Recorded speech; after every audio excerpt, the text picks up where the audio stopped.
ॐ निरञ्जनं अनन्तरूपं भक्तानुकम्पाविकविघ्नं वै ईशावतारं परमेशविघ्नं तं रामकृष्णं शिरसा नमामि। ॐ जननीं शारदां देवीं रामकृष्णं जगद्गुरुं पादपद्मतले स्थित्वा प्रणमामि मुहुर्मुहुः। ॐ शास्त्रज्ञाय प्रशान्ताय वेदान्तप्रतिपादिने नमस्तपादाय ज्ञानविज्ञाननिधये। ॐ अखण्डमण्डलाकारं व्याप्तं येन चराचरं तत्पदं दर्शितं येन तस्मै श्रीगुरवे नमः।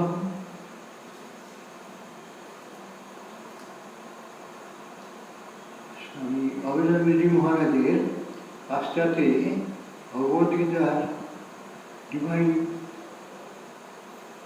मेसेज बोले भगवद्गीतार उपरे যে বক্তৃতা দিয়েছিলেন তারই অনুবাদ বাংলায় স্বামী অবদানন্দ রসায়নের মধ্যে আছে। সেখান থেকেই আমরা তার সেই বক্তব্য পাচ্ছি। ভগবদ্গীতার যেসব শ্লোক শ্রীকৃষ্ণ অর্জুনকে উপদেশের মাধ্যমে বলেছিলেন সেগুলির একটা বিশ্লেষণ এবং পূর্ণ ব্যাখ্যা। এটি সম্পূর্ণ বেদান্তের দৃষ্টিভঙ্গি এবং সিদ্ধান্তের উপর নির্ভর করি মহারাজ যে সেই বক্তৃতাগুলি ছিল। তাই আমরা তার মাধ্যমে এই ভগবদ্গীতার একটা বিশিষ্ট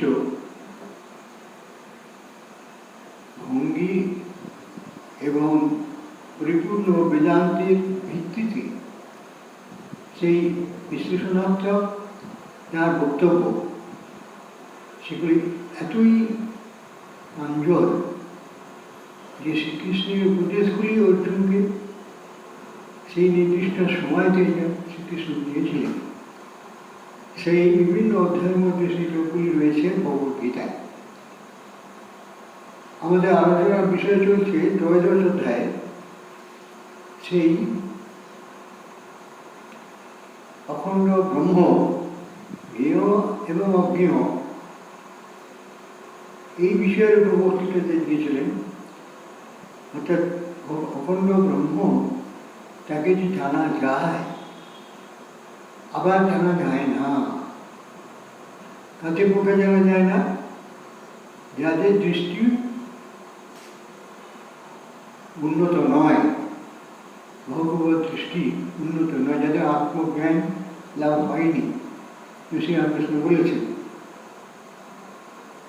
মনুষ্য জীবনের উদ্দেশ্য ঈশ্বর লাভ। সেই ঈশ্বর লাভ সবার পক্ষে সম্ভব হয় না জীবনে। খুব কতিপয় লোকের মধ্যেই সেই জ্ঞানের উন্মেষ হয় ভগবত করুণায়। এখন আমাদের খানিকটা আলোচনা অধ্যায় এগিয়ে গেছি। আমাদের আজকের আলোচনাটি হবে স্বামী অরবিন্দ মহারাজ যেখানে আলোচনা করছেন যে ভগবদ্গীতার ত্রয়োদশ অধ্যায় ত্রয়োদশ শ্লোকটি তার উপর ভিত্তি করে সেখানে বলা হয়েছে শ্রীকৃষ্ণ বলছেন অর্জুনকে জ্ঞেয়ং তৎ প্রবক্ষ্যামি যৎ জ্ঞাত্বা অমৃতম অশ্নুতে অনাদিমৎ পরম ব্রহ্ম ন সৎ তৎ ন অসৎ উচ্যতে। অর্থাৎ যাহা জ্ঞাতব্য বস্তু, যাহা জ্ঞাত হইলে অমৃত অর্থাৎ মুখ্য লাভ করা যায় তাহা বলিতেছি। তাহা আদি অন্তহীন আমার নির্বিশেষ স্বরূপ ব্রহ্ম। তার সম্বন্ধে বলা হয় যে তিনি সৎ নহে অসৎ নহে। এই যে একটা রহস্যময় যে ভাবমূর্তি ভগবান শ্রীকৃষ্ণ অর্জুনের কাছে তুলে ধরেছেন আলোচনার পরিপ্রেক্ষিতে, সেখানে বলেছেন যে যাহা জ্ঞাতব্য বস্তু, যাহা জ্ঞাত হইলে অমৃত অর্থাৎ মুখ্য লাভ করা যায়, তাহা বলিতেছে বলেই এই শব্দটি তিনি উচ্চারণ করেছেন। তাহা কীরকম না আদি অন্তহীন। এই যে ঈশ্বর, যাকে আমরা ব্রহ্ম বলি বেদান্তের ভাষায়, সেটা আদি অন্তহীন। শুধু তাকে জানবো কি করে? জানতে হয়তো মন দিয়ে, ধ্যানের মাধ্যমে জানা যায়। কিভাবে সে স্বামী অভিনব অন্যত্র বলেছেন সুন্দরভাবে। অথচ এই ব্রহ্মকেই আমাদের জানতে হবে, কারণ এই ব্রহ্ম হচ্ছে সর্বজগতের বিশ্বের প্রতিটি মানুষ, জীব জন্তু সকলেরই মধ্যে একমাত্র অস্তিত্ব, যা চিরকাল থাকে। আর বাকি তার যে বিভিন্ন জীবনে যার যে জন্মলাভ হয় এবং জীবনযাপনের মাধ্যমে প্রকাশ হয় বিভিন্ন শক্তি, সেগুলি সবই ক্ষয়শীল, পরিবর্তনশীল। কিন্তু একটাই জিনিস তার মধ্যে থাকে, ঈশ্বর প্রগত ঈশ্বর, স্বয়ং ঈশ্বরকে অধিষ্ঠান, সেটি হচ্ছে তার মধ্যে ঈশ্বরের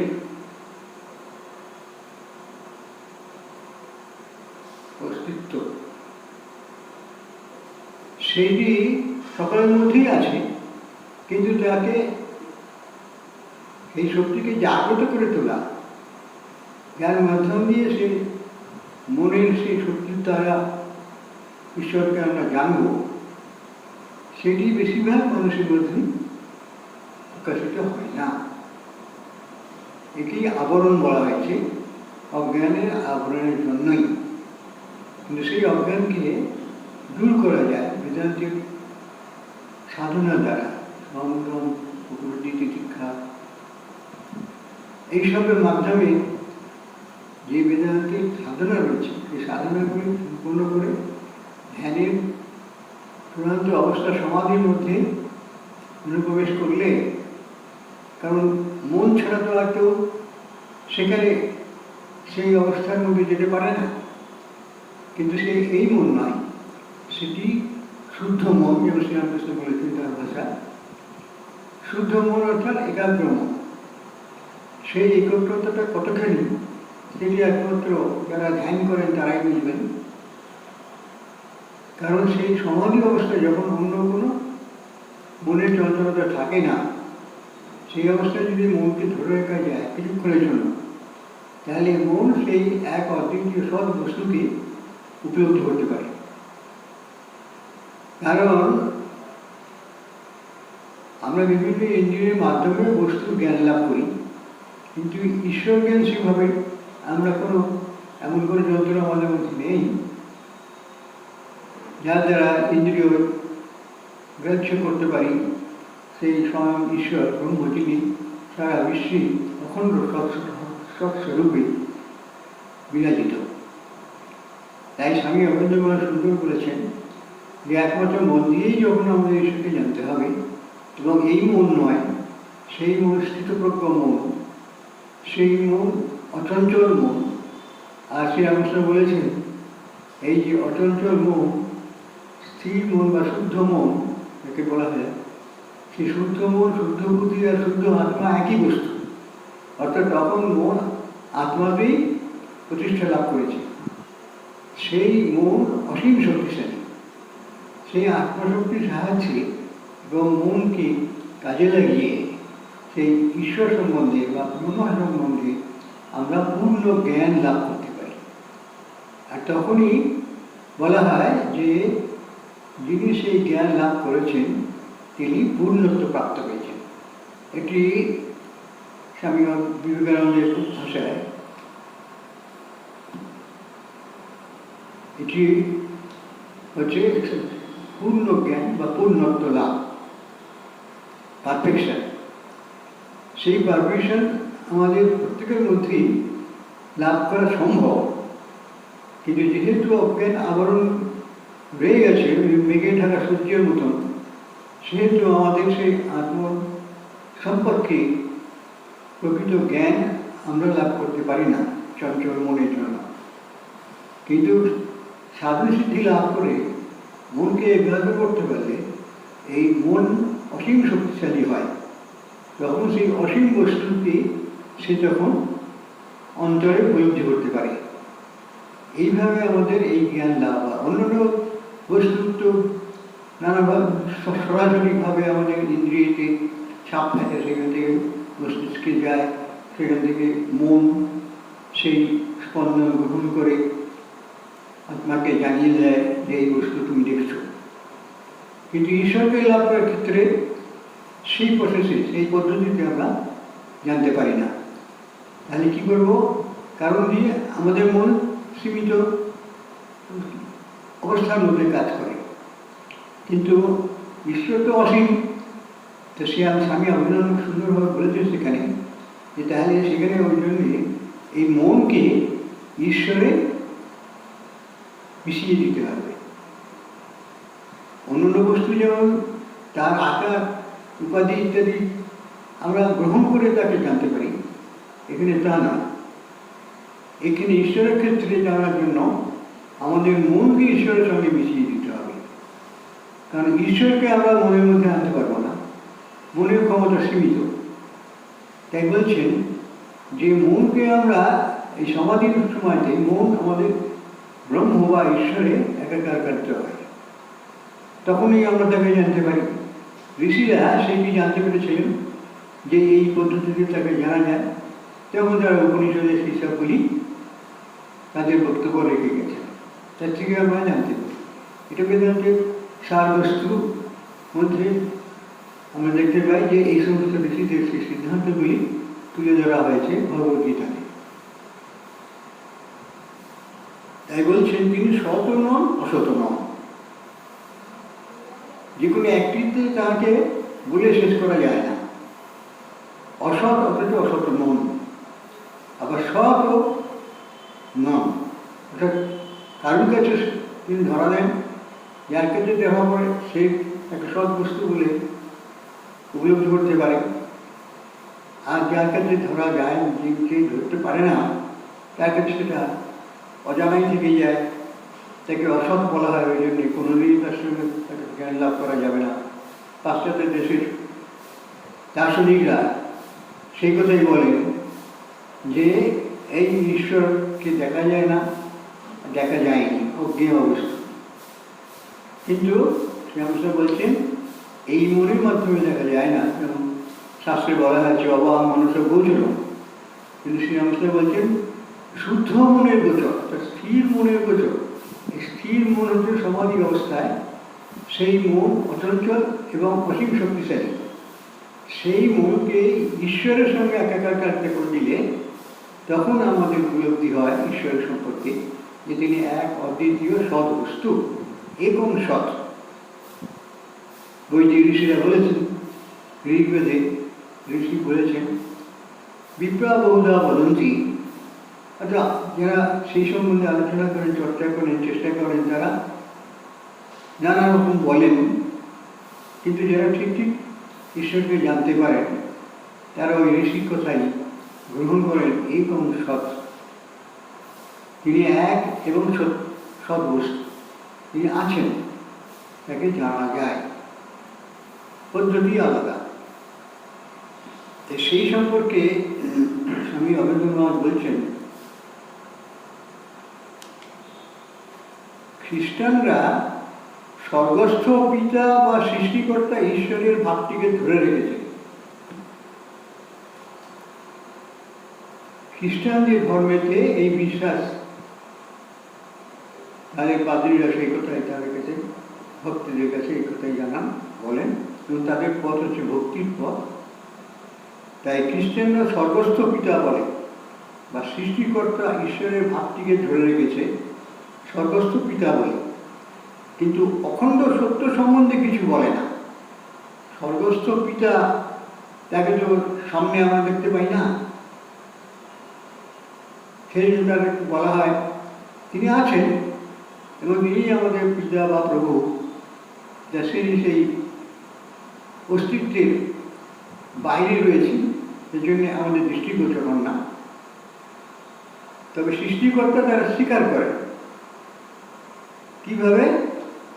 তিনি সেই স্বর্গে রয়েছেন পিতারূপে, তিনি আমাদের পালন করছেন, আর যে পিতৃত্বের মাধ্যমে ঈশ্বরকে তারা ধরে রেখেছেন। তাই বলছেন খ্রিস্টানরা স্বর্গস্থ পিতা বা সৃষ্টিকর্তা ঈশ্বরের ভাবটিকে ধরে রেখেছে, কিন্তু অখণ্ড সত্য সম্বন্ধে কিছু বলে না। এইখানে যে বেদান্তের সিদ্ধান্ত, স্বামী অভয়ানন্দ প্রথমেই বললেন যে অখণ্ড সত্য সম্বন্ধে কিছু বলে না, অর্থাৎ সেভাবে তারা ঈশ্বরকে জানে না। সে অখণ্ড সত্য, অদ্বিতীয় সত্য, এরকম সৎ উপনিষদে রয়েছে ঋগ্বেদে, সে সম্বন্ধে কিন্তু খ্রিস্টান ধর্মের কোনো আলোচনা, চর্চা বা চেষ্টা, জানার চেষ্টা নেই। তাই বলছেন অবশ্য কিছু ভক্তের দৃষ্টান্ত আছে যারা অখণ্ড সত্য উপলব্ধি করতে চেষ্টা করেছে, কিন্তু যে বিশেষ উপায়ে সে অখণ্ড সত্য বুঝতে পারা যায় তা বেদান্তে যেভাবে বর্ণনা করা হয়েছে তা অন্য কোথাও নেই। যীশু খ্রিস্টের যে ধর্ম, তার মধ্যে ওরা স্বর্গস্থ পিতা বলেই শেষ করে দিয়েছে তার সম্পর্কে, কিন্তু এক অদ্বিতীয় অখণ্ড সত্তা, ঈশ্বর জগৎময় সর্বত্র চিরকালীন সত্তা, সে সম্বন্ধে কোনো ধারণা বা তার সিদ্ধান্ত তারা লাভ করতে পারেনি আজও। তাই বলছেন কিন্তু যে বিশেষ উপায়ে সে অখণ্ড সত্য বুঝতে পারা যায় তা বেদান্তে যেভাবে বর্ণনা করা হয়েছে তা অন্য কোথাও নেই। কারণ সাধারণ ধর্মগুলির শেষ যেখানে, সেখান থেকেই উচ্চতম বিশ্বজনীন বেদান্ত ধর্ম শুরু হয়েছে। আমি অবেন্দ্র মহারাজের বক্তব্য হচ্ছে এটা, যে কেন তারা সেটা বুঝতে পারেনি। তাই বলছেন যেখান থেকে সাধারণ ধর্মগুলির উৎপত্তি শেষ হয়েছে, সাধারণ অন্যান্য ধর্মের মধ্যে যে সিদ্ধান্ত তারা শেষ করেছে ঈশ্বর সম্বন্ধে, সেখান থেকেই উচ্চতম বিশ্বজনীন বেদান্ত ধর্ম শুরু হয়েছে। অর্থাৎ তারা অজ্ঞান সীমানার মধ্যেই রয়ে গেছে, অজ্ঞানের পারে যেতে পারেনি। সেই বেদান্তের যে সিদ্ধির যে পন্থা, সেই পন্থা তারা কোনো রকম পদ্ধতি তারা নিজেদের জীবনে পর্যবসিত করতে পারেনি। সেই জন্য তারা সেই সৎ বস্তুকে জানতে পারছে না। তাই বলছেন যেখানে সাধারণ দর্শনের শেষ, সেখানেই শুরু হয় উচ্চতম উপলব্ধি ঈশ্বর সম্পর্কে। ঈশ্বর তো অসীম এবং সৎ বস্তু, সুতরাং তাকে জানা তো কোনোদিন শেষ হয় না। তাহলে আমি তাকে কী করে জানবো? সীমিত মন নিয়ে। আমি অবদান ওই জন্য বলছেন এই মনকে অসীম শক্তিশালী করা যায় ধ্যানের মাধ্যমে। এবং সমাধিস্থ হওয়া সেই মনই আবার ঈশ্বর সম্পর্কে সম্পূর্ণ অভিজ্ঞতা লাভ করে। এটি হচ্ছে উপলব্ধি, প্রসূত জ্ঞান। তাই বলছেন এটা কোনো ইন্দ্রিয় জ্ঞান নয়। যেখানে সাধারণ দর্শনের শেষ, সেখানে শুরু হয় উচ্চতম উপলব্ধি। সাধারণ ইন্দ্রিয়বোধের শেষ যেখানে, সেখানে আত্মা উচ্চতর স্থানে পৌঁছায়। যখন বলা হয় নিরপেক্ষ সত্য জ্ঞাত নয়, জ্ঞান গম্যও নয়, তাই হল বেদান্ত বিজ্ঞানের শুরু। অর্থাৎ বিভিন্ন সাধকরা, তারা ভক্ত বা সাধক জ্ঞানী যে পথে তারা এগিয়েছেন, এগিয়ে গিয়ে তারা যেখান থেকে বলছেন যে এরপর আর জানা যায় না, অর্থাৎ তাদের মন আর তার থেকে কোনো উচ্চ অবস্থায়, চৈত্রিক কোনো উচ্চ অবস্থায় যেতে পারছে না, তাই তারা বলে দেয় যে সে অগম্য, তাই তাকে জানা যায় না। জ্ঞানগম্য নয়। মহারাজ বলছেন তাই হলো বেদান্ত বিজ্ঞানের শুরু। কিন্তু ওরা বলছে আননোন, সেইখানে স্বামী অবধূত বলছেন ওইখান থেকেই বেদান্ত বিজ্ঞানের শুরু হচ্ছে। সেইখান থেকে বেদান্তের বিচার নিয়ে যদি তারা এগোতে পারে, অর্থাৎ বিচারের মাধ্যমে তাকে জানা যায়। সেখানে অন্য কিছু নেই, কোনো আলোক দর্শন কি কোনো শব্দ দর্শন, এগুলির মাধ্যমে সেই সত্যকে জানা যায় না। পূর্ণ সত্যকে, অখণ্ড সত্যকে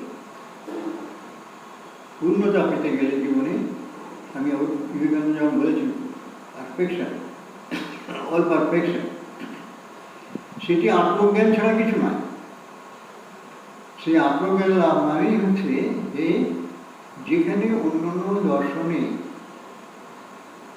সাধকরা বলছেন এরপরে আর কিছু জানার নেই, জানা যায় না, জানা যায়নি, এসব কথা বলছেন। স্বামী অবধূত বলছেন সুন্দর যে আরে ওইখানে তো ওদের শেষ, ওর বেশি ওরা এগোতে পারে না, মনকে আর উচ্চতর অবস্থায় নিয়ে যেতে পারে না। শ্রীরামকৃষ্ণ এই জন্য আমরা দেখেছি কথামিতের মধ্যে তিনি বারবার কি বলছেন, শাস্ত্রের কথা আলোচনা হচ্ছে তাদের মধ্যে, শ্রীরামকৃষ্ণ কিন্তু মাঝে মাঝে বলছেন যে জানা তো হলো, কিন্তু তার ধারণা কই, অর্থাৎ ধারণা জীবনে পর্যবসিত হচ্ছে কোথায়, সত্যকে জীবনে পর্যবসিত হচ্ছে কোথায়, বিবেক, বৈরাগ্য, ত্যাগ, এইসব প্রেম, এইসবগুলি তো লাভ না করলে আমরা তাকে খুঁজে পাবো না। কারণ তিনি তো এইসবের চূড়ান্ত শীর্ষে বসে আছেন।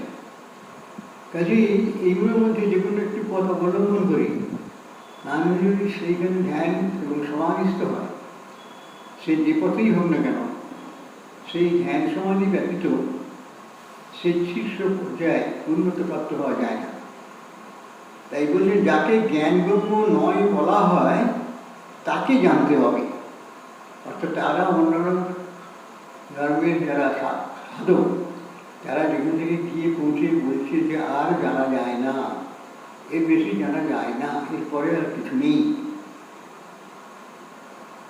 যেমন এখানে বলছিলেন মহারাজ কান্ট বলেছিলেন অখণ্ড বস্তু হলো অজ্ঞাত ও অজ্ঞেয়, এটা কান্টের মত।